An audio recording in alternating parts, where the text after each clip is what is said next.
Buenos días, ¿cómo les va? Bienvenidos. Bueno, arrancamos este viernes con mucha energía, con muchas ganas de hablar de los pies, aunque ustedes no los puedan creer. ¿Por qué? Porque los pies afectan todo nuestro bienestar. Cuando los pies no están bien, tenés cara de que algo no funciona. Cuando los pies duelen, arden o pican, también son una gran molestia. Cuando los pies huelen por demás, son un problema de convivencia, ¿sí o no? Te estará pasando que los chicos vienen con las zapatillas, se sacan la zapatilla y vos querés morirte. Bueno, te pasará con tu marido o lo sufrirás vos en carne propia. Hoy hablamos de los pies, pero vamos a hablar más allá del olor o de los hongos. Vamos a hablar justamente de las malas posturas, de los calzados, de cómo nos afectan también en la actividad física, si efectivamente, de acuerdo al tipo de pie que tengamos, tenemos que tener en consideración qué deportes o qué actividades podemos o no realizar. ¿Cómo le va, Roberto? Buen día. Pero muy buenos días, muy bien, Dolores, por suerte. Bueno, a todos les recordamos nuestros teléfonos. 4535-0705, 4535-0706 con el 011 para los que llaman desde el interior del país. Nos pueden enviar sus consultas a través del mail y también a través del Facebook. Direcciones. El mail médicos@tvpublica.com.ar. Nuestra página en Facebook es www.tvpublica.com.ar/Facebook Médicos. Bueno, un pequeño adelanto de lo que vamos a desarrollar hoy aquí en Médicos por Naturaleza. Los pies. Hoy vamos a hablar sobre la patología del pie, tanto del adulto joven como del adulto mayor. Estas son patologías generalmente previsibles y se pueden realmente minimizar con tratamientos preventivos. Y hay que darle la mayor atención posible porque esta patología del pie, si no se trata, puede ser altamente incapacitante. El pie del niño se va desarrollando generalmente naturalmente.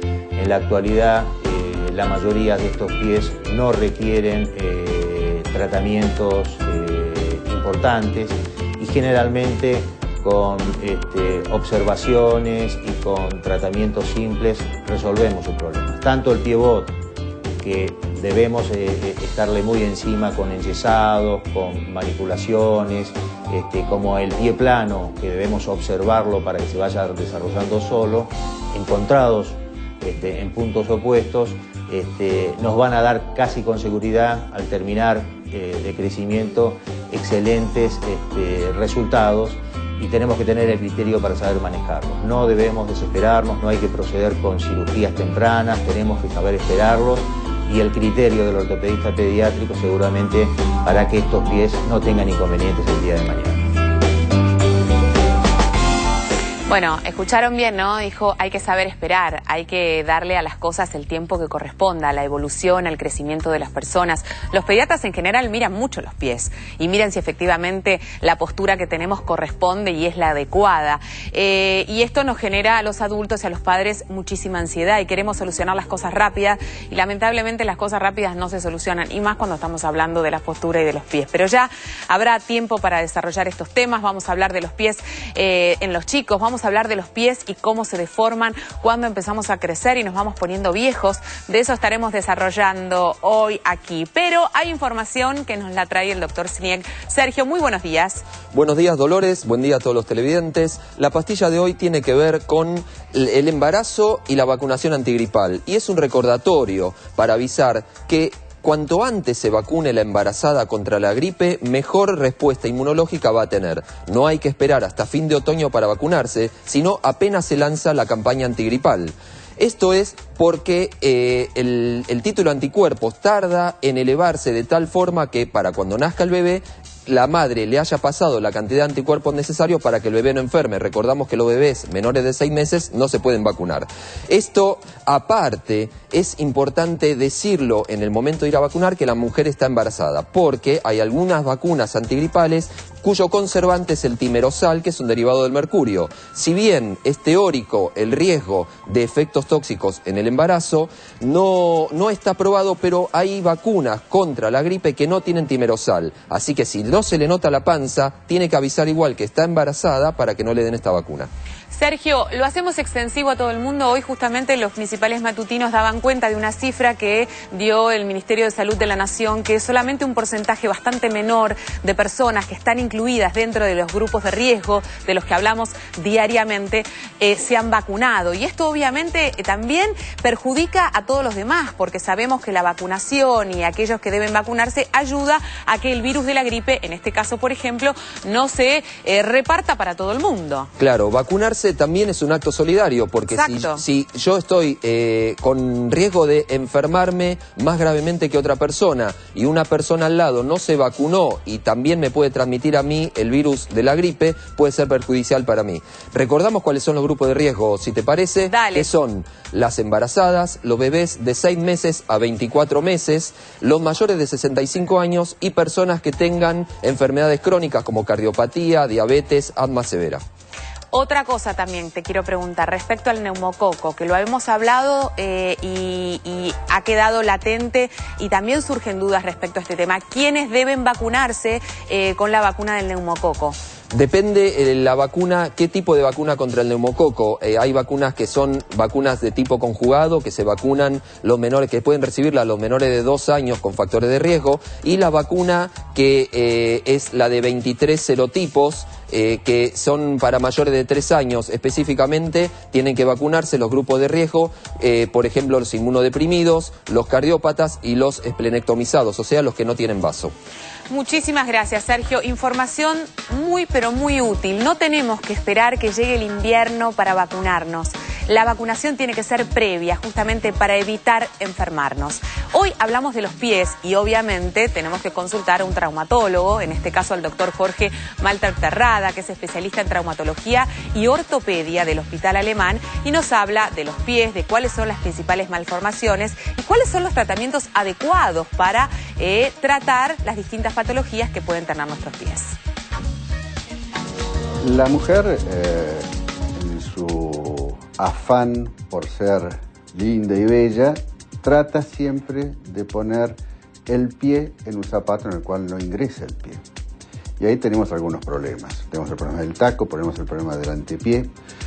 Pensá que un taco de 3 centímetros me transmite el 75% de mi carga hacia adelante, hacia el metatarso, y yo no estoy preparado para que una parte de mi pie soporte el peso. Tiene que estar 50 y 50 entre talón y antepié. Entonces aparece el hallux valgus o juanete, el juanetillo de sastre, que sería lo mismo, pero del lado del quinto dedo, los dedos en garra, las metatarsalgias. Y la utilización de estos calzados con tacos cada vez más elevados o con más en punta contribuye mucho más a la formación de estas patologías. El ideal es el taco masculino, que es 1,5 centímetros. Toleramos hasta 3. Más de ahí entramos en problemas. En las deportivas te vas a encontrar en el varón, sobre todo, todas las tendinopatías insercionales del Aquiles, las bursitis, las tendinitis, que están ocasionados muchos por este aumento que tenemos nosotros de la actividad deportiva, ocasionados muchas veces por una mala actividad o por un mal calzado en pacientes que no están predispuestos para hacer este tipo de actividad. El gran riesgo, el gran miedo de todas este tipo de cosas, sobre todo en la tendinopatía del Aquiles, es que se corte el Aquiles, y esto implica una cirugía. Habitualmente el Aquiles, cuando empieza a sufrir, avisa, está doliendo o hay inflamación local. Entonces son signos iniciales en los cuales el paciente lo que tiene que hacer es disminuir la actividad, hacer algún tipo de tratamiento kinesiológico y ver la evolución. Así que con una buena zapatilla, con un buen calzado que sea acolchado, esto se minimiza. Es más, hasta por ahí en la vida diaria hace falta utilizar algún calzado que sea así con suela de goma, no tan rígido como solemos usar, porque eso hace que la distribución de la carga de mi pie sea mucho más normal. Y en el adulto mayor ya vas a encontrar enfermedades que uno podría llegar a agruparlas como degenerativas, que son por insuficiencias musculares o insuficiencias tendinosas, donde vas a tener el pie plano del adulto, que es una patología que se ve mucho más frecuentemente en la mujer que en el varón, que es progresiva, que es rápidamente progresiva y muy invalidante, y esto aparece entre los 50 y 60 años en la mujer, que es un pie plano por insuficiencia tendinosa. Hay un tendón que va en la cara interna del pie, que se llama tibial posterior. Este tendón empieza a sufrir, empieza a engrosarse, se estira, pierde potencia y el pie se cae, exactamente igual que como se cae por ahí en el chico en su comienzo, con la alteración de que ya no tengo ni la elasticidad ni la capacidad de modelación que tengo en un chico. Entonces el pie se deforma, cae completamente para adentro, los dedos se dirigen hacia afuera.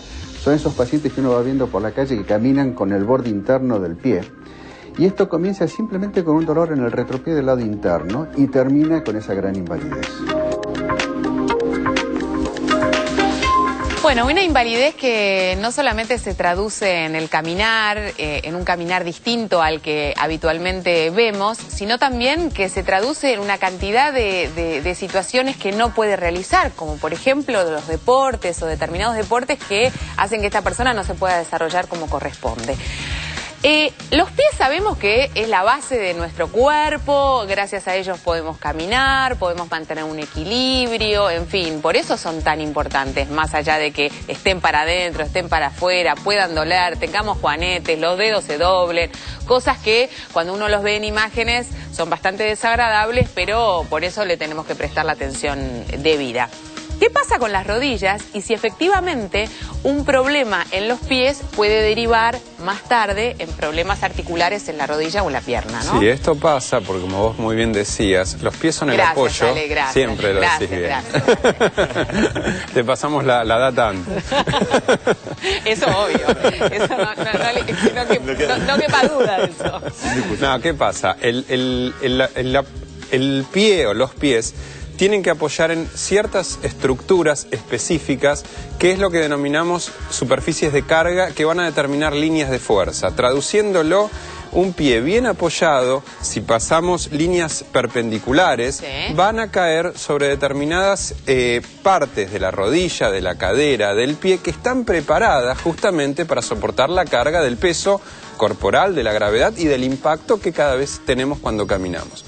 Cuando hay una alteración del pie, sea cual fuere, estructural, como recién nos hablaban de un pie plano, o funcional, como puede ser una pisada, porque muchas veces el pie está muy bien, pero pisa mal, genera... Es verdad, que cuando estás parada estás bien y cuando empezás a entrar en funcionamiento de caminar, pisás torcido. Es lo que se conoce por ahí como una pisada pronada, como estamos viendo en la imagen, o una pisada supinada. Va a hacer que estas líneas de carga pasen por lugares donde no deberían pasar. ¿Cuál es el primer lugar que se afecta? Si hablamos de lesiones ascendentes, de abajo hacia arriba, va a empezar con molestias en el pie, que se van a traducir muchas veces hasta la región cervical, pasando por todas las articulaciones. Entonces esto es muy importante tenerlo en cuenta cuando tenemos a un paciente que relata un dolor en la rodilla, un dolor en la cadera, muchas veces en la tibia o hasta en la columna cervical, tener una evaluación completa del paciente y ver cómo están esos pies. ¿Por qué? Justamente porque la lesión puede venir desde ahí, pero no siempre viene desde ahí. Como al revés, un problema en la columna te puede llevar a una alteración del pie. Cuando uno va creciendo, puede alterarse, ya vamos a desarrollar esto con la doctora Casi, pero cosas que antes no te pasaban y te empiezan a pasar. Por ejemplo, hace uno deporte a medida que crece y empezás a tener dolores en los pies que antes no sentías.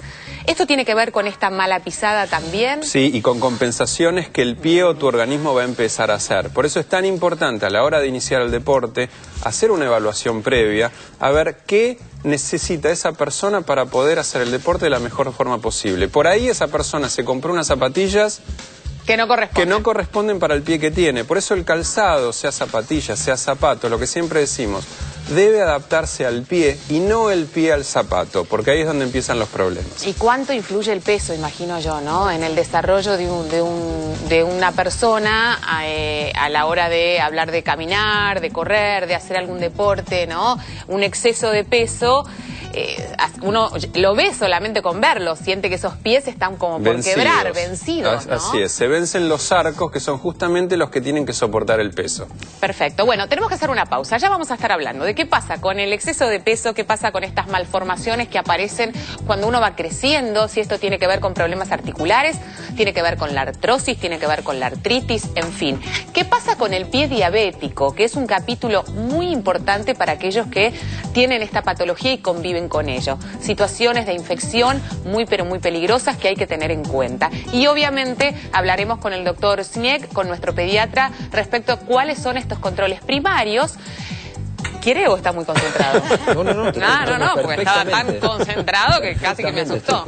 Bueno, hablaremos con él respecto de cuáles son estos controles que habitualmente se hacen en el consultorio de un pediatra para detectar si hay una malformación o no en un chico. Hacemos pausa, estamos de vuelta en un minuto. Recuerden que nos pueden llamar ¿a qué teléfonos? 4535-0705, 4535-0706, con el 011 para los que llaman desde el interior. Bueno, no se vayan, ya venimos.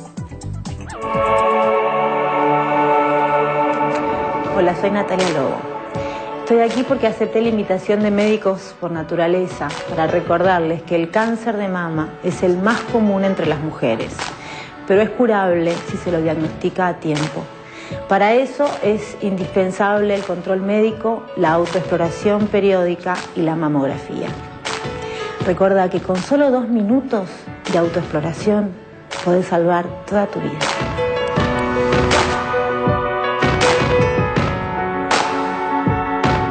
¿Sabías que, según el Plan Médico Obligatorio PMO, la atención primaria al paciente cubre programa de promoción y prevención general, plan materno-infantil, programa de enfermedades oncológicas, odontología preventiva, programa de asistencia básica de médicos generalistas?